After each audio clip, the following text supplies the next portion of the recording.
கர்த்தருக்குள் பிரியமான என் அன்பு தேவனுடைய பிள்ளைகளே, உங்கள் யாவருக்கும் மீண்டும் என்னுடைய அன்பார்ந்த வாழ்த்துதலை நான் சொல்லிக்கொள்கிறேன். தெபோரால், பாராக் இருவரும் மறுத்து விடுகிறார்கள். அவர்கள் இருக்கும் வரை 40 ஆண்டுகளாக இஸ்ரவேல் ஜனங்கள் அமைதியான வாழ்க்கையை வாழ்ந்தார்கள். இப்பொழுது நியாயாதிபதிகள் இல்லாததினாலே மீண்டும் இஸ்ரவேலர்கள் கர்த்தருடைய பார்வைக்கு தீங்கானதை அவருக்கு கீழ்ப்படியாமல் அந்நிய தெய்வங்களை வணங்கி தேவனுக்கு எரிச்சலை ஊட்டுகிறார்கள்.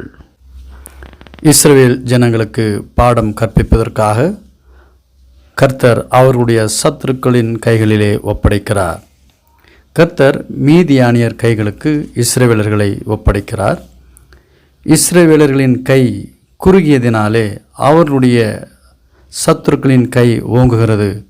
ஆகையால் அவர்களுக்கு முன்பதாக இவர்கள் நிம்மதியாக வாழ முடியாத ஒரு சூழ்நிலையில்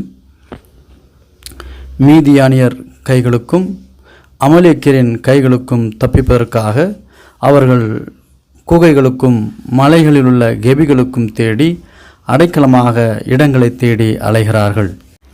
இந்த சம்பவம் இஸ்ரவேலர்களுக்கு ஏன் நடக்கிறதென்றால், கர்த்தருக்கு பயப்படவில்லை. ஆகையால் அவர்களுடைய சத்துருக்களின் கையை ஓங்க செய்து இஸ்ரவேலர்களுக்கு பாடம் புகட்டும்படியாக கர்த்தர் இந்த காரியத்தை செய்கிறார் என்பதை நாம் இங்கே அறிந்து கொள்ள முடிகிறது. இத்தனை பாடுகள் மத்தியிலும் கர்த்தரை மீண்டும் தேட வேண்டும் என்கின்ற சிந்தனை அவர்களுக்குள் வராததினாலே மீதியானியர் மற்றும் அமலேக்கியர்னால இஸ்ரவேலர்களுக்கு அநேக பாடுகளும் தொந்தரவுகளும் வருகிறது. அது எப்படி என்று பார்க்கும் பொழுது, அவர்கள் விதைக்கும் பொழுதும் அவருடைய சத்துருக்கள் அவர்களை விதைக்க விடாமலும் இஸ்ரவேல் ஜனங்களுக்கு விரோதமாக அநேக காரியங்களை அவர்கள் செய்கிறார்கள். மட்டுமல்ல, அவர்களுக்கு விரோதமாக குழுக்களாக ஒரு கூடாரம் போட்டு இஸ்ரவேலரின் நிலங்களையும் அவர்கள் விளைவிக்கிற பயிர்கள் வளர்ந்து மகசூல்களை கொடுக்கிற நேரத்திலும் கூட அவர்களை எந்த ஒரு ஆசீர்வாதமான காரியத்தை கிடைக்க விடாமல் அவர்களுடைய சத்துருக்கள் அவர்களை மிகவும் கண் வைத்து அவர்களை நிம்மதியாக இருக்க விடாமல் செய்கிறார்கள். இஸ்ரவேல் ஜனங்கள் அவர்களுடைய சத்துருக்களுக்கு முன்பதாக பெரும் பாடும் பெரும் கஷ்டத்திலும் போராட்டத்தின் மத்தியிலே வாழ்கிறார்கள். மட்டுமல்ல, அவர்களுடைய ஆடுகளையும் மாடுகளையும் கழுதைகளையும் அவர்களுடைய வீட்டிலே இருக்க விடாமல் கொள்ளையிட்டு அவர்களை அநேக பாடுகளை பட வைத்திருக்கிறார்கள். இஸ்ரவேலர்கள் இருக்கிற இடமெங்கும் அவர்களுடைய சத்துருக்கள் கூட்டம் கூட்டமாக தங்களுடைய மிருக ஜீவன்களுடன் அவர்களுக்கு மறைவாக கூடாரம் போட்டு ஒரு வெட்டி கிளிகளைப் போல குழுவாக வந்து அவர்களுக்கு தொந்தரவு செய்கிறதிலும் பாடுகளும் கஷ்டத்தை கொடுக்கிறதிலுமே அவர்கள் ஒரு குறிக்கோளாகவே இருந்திருக்கிறார்கள். இஸ்ரவேலர்களுக்கு சூழ்ந்து கொண்டு அவர்களுடைய வாழ்வாதாரங்களை அழித்து அவர்களுடைய நிம்மதியை சீர்கெடுத்து நிர்கதியாக விட்டு இஸ்ரவேலர்களை ஒரு அவலமான நிலைக்கு தள்ளக்கூடிய ஒரு கஷ்டமான சூழ்நிலையை அவருடைய சத்துருக்கள் செய்கிறார்கள். இஸ்ரவேல் ஜனங்களுக்கோ இப்பொழுது ஞானம் பிறக்கிறது. தேவனை நோக்கி முறையிடுகிறார்கள். கர்த்தர் தம் ஜனத்தின் வேண்டுகோளை கேட்டு அவர்களுக்காக மனமிறங்கி அவர்களுக்காக ஒரு தீர்க்கதரிசியை அனுப்புகிறார். அந்த தீர்க்கதரிசி இஸ்ரவேல் ஜனங்களுக்கு கர்த்தர் இஸ்ரவேல் ஜனங்களுக்கு என்ன சொல்ல நினைக்கிறாரோ அதை இந்த தீர்க்கதரிசி மூலமாக சொல்லப்படுகிறது.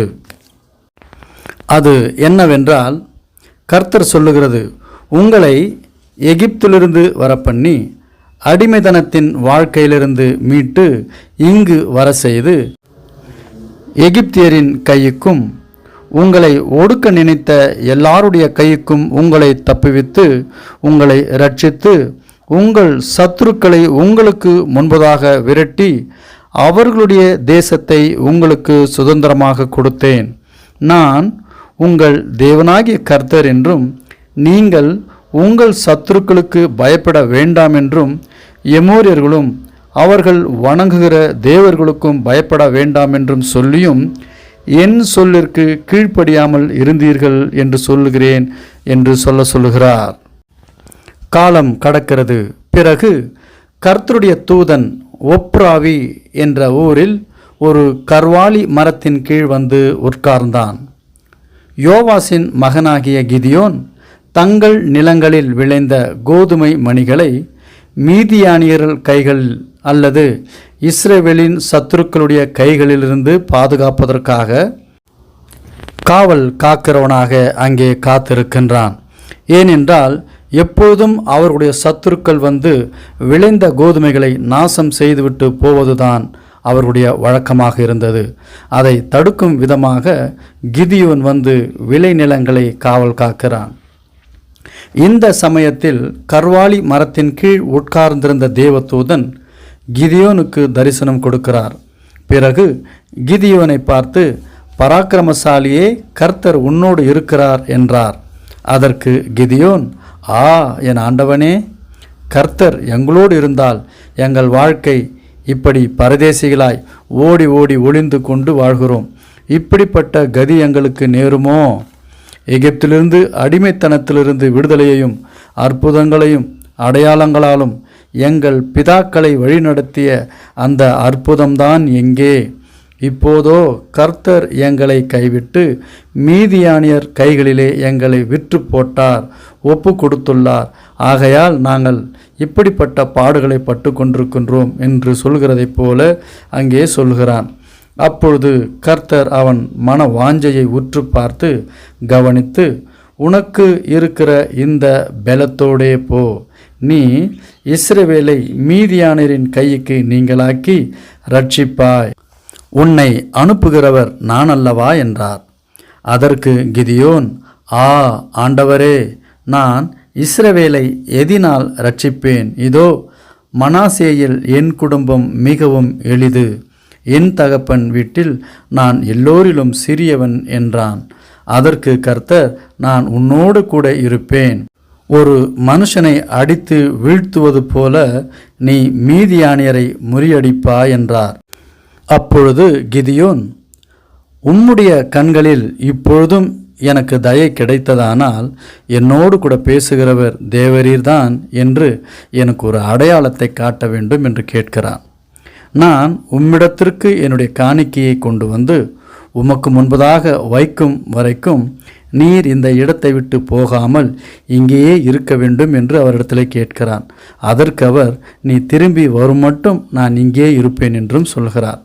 உடனே கிதியோன் ஒரு வெள்ளாட்டுக்குட்டியையும் ஒரு மரக்கால் மாவிலே புளிப்பில்லாத அப்பங்களையும் ஆயத்தப்படுத்தி கொண்டு இறைச்சியை ஒரு கூடையில் வைத்து அதனோடு மாமிசத்தின் வடிசாரையும் கொண்டு வருகிறான்.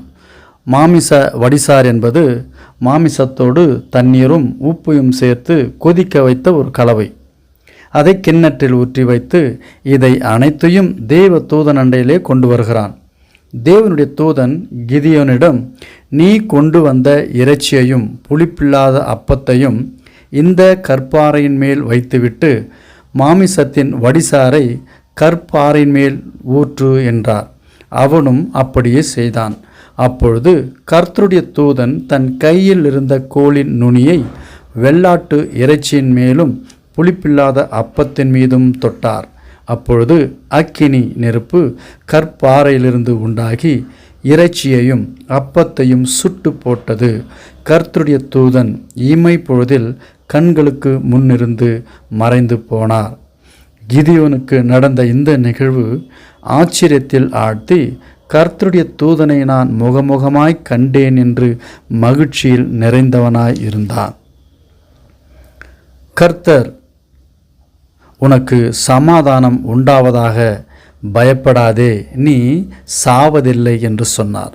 அந்த இடத்தில் கிதியோன் ஒரு பலிபீடத்தை கட்டி அதற்கு யெகோவா ஷாலோம் என்று பெயரிடுகிறான். அன்றைய தினம் இரவில் கிதியோனிடம் கர்த்தர், நீ உன் தகப்பனிடம் இருக்கிற காளைகளில் 7 வயதான 2ஆம் காளையை கொண்டு போ, உன் தகப்பனிடம் இருக்கின்ற பாகாலின் பலிபீடத்தை அழித்து ஒன்றுமில்லாமல் செய்து அந்த பலிபீடத்தின் அருகில் உள்ள தோப்பையும் வெட்டி போடு.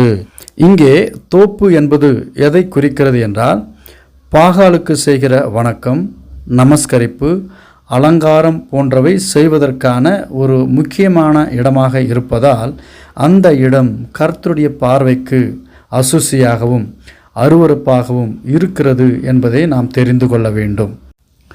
மேலும் கர்த்தர் சொன்னதாவது, கற்பாறை உச்சியில் சமமான ஒரு இடத்தில் உன் தேவனாகிய கர்த்தருக்கு ஒரு பலிபீடத்தை கட்டி அந்த 2ஆம் காளையை கொண்டு வந்து நீ வெட்டி போட்ட தோப்பினுடைய கட்டை விறகுகள் மேல் சர்வாங்கன தகன பலி இட வேண்டும் என்று சொல்லுகிறார். அப்பொழுது கிதியோன் தன் வேலையாட்களில் 10 பேரை சேர்த்து கர்த்தர் அவனுக்கு சொன்னபடியே செய்கிறான். இந்த காரியத்தை செய்வதற்கு தன் தகப்பனுக்கும் தன் ஊரிலுள்ள ஜனத்திற்கும் அவன் பயப்பட்டதினாலே பகலில் செய்ய பயந்து இரவு நேரத்தில் நேர்த்தியாய் செய்து தேவனுடைய வார்த்தைக்கு கீழ்ப்படிந்தான் என்று பார்க்கின்றோம். இந்த வேத வரலாற்று தொடர்ச்சியை அடுத்த பதிவில் நாம் பார்க்கலாம். பார்க்கிற அன்பு தேவனுடைய பிள்ளைகள் தொடர்ந்து கவனிக்கும்படியாகவும், இந்த சேனலை சப்ஸ்கிரைப் செய்யும்படியாகவும், லைக் பண்ணும்படியாகவும், இந்த சேனலுக்கு உங்களுடைய சப்போர்ட் கொடுக்கும்படியாக உங்கள் யாவரையும் ஆண்டவராகிய இயேசு கிறிஸ்துவின் நாமத்தினாலே மீண்டும் என்னுடைய அன்பார்ந்த வேண்டுகோளையும் வணக்கத்தையும் சொல்லிக் கொள்கிறேன். கர்த்தருடைய நாமம் மகிமைப்படுவதாக, அவருடைய ராஜ்யம் நம்மில் வருவதாக. ஆமென்.